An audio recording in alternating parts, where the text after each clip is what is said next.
தேவனே நான் ஓமதண்டையில்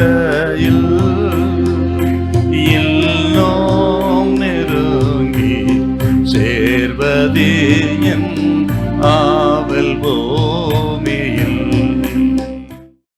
உன்னத பாட்டின் புஸ்தகம் 5ஆம் அதிகாரம் 1 வசனம்.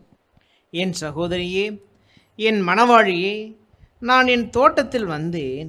என் வெள்ளை போலத்தையும் என் கந்தவர்க்கத்தையும் சேர்த்தேன்.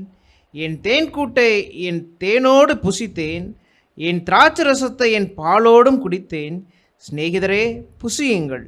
பிரியமானவர்களே, குடியுங்கள், பூர்த்தியாய் குடியுங்கள்.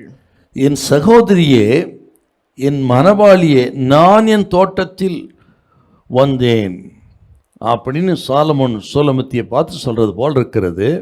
அப்படியானால் ஆண்டவருடைய தோட்டத்தை குறித்து நம்ம இந்த இடத்துல பார்க்கலாம். ஆண்டவரின் தோட்டம் யாருன்னு கேட்டீங்கன்னா, இயேசு கிறிஸ்துவின் இரத்தத்தால் மீட்கப்பட்ட ரட்சிக்கப்பட்ட ஜனம் ஆண்டவரின் தோட்டமாக இங்கே சொல்லப்பட்டிருக்கிறது. நமது ஆண்டவர் பரலோகத்திலிருந்து நம்மை பார்க்கும் பொழுது அப்போ ஒரு அழகான தோட்டமாக பார்க்குறாருங்க. மட்டுமல்ல, வனாந்தரத்தில் இருக்கிற ஒரு செடிப்பான புஷ்பத்தை போல பூத்து குலுங்குகிற ஒரு தோட்டத்தை போல பார்க்கிறார்.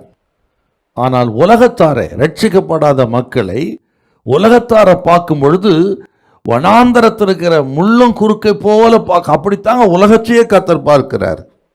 இன்னும் சொல்ல போனீங்கன்னா, ஏன் அப்படி பார்க்குறான்னு பார்த்தீங்கன்னா, உலகத்தார் மத்தியில் ஆண்டவர் விரும்புகிற பாவரிக்கையோ மனம் திரும்புதலோ ரட்சிப்போ அவர் மத்தியில் இல்லை.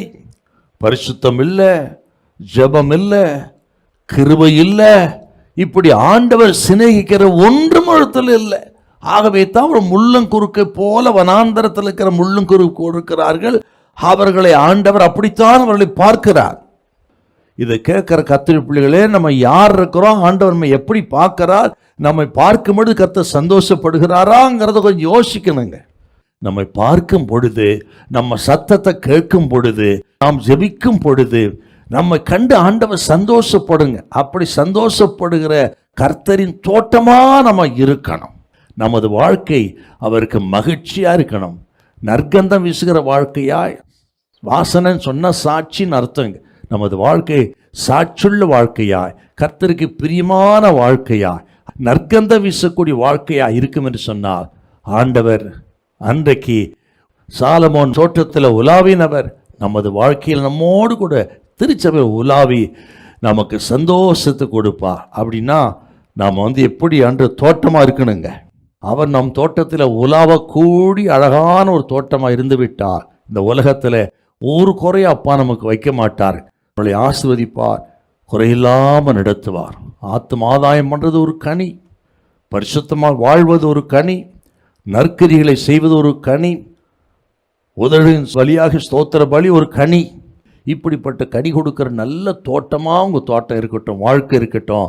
ஆண்டவர் மகிழ்ச்சி அடைவார், அதில் பிரியப்படுவார். கர்த்தர் உங்களை ஆசீர்வதிப்பார். உங்களுக்குள்ளே உலாவி நம்மை ஆசீர்வதிக்கிற அற்புத தெய்வம் கர்த்தர் நம்ம கைவிடவே மாட்டார். ஹல்லேலூயா, ஹல்லேலூயா.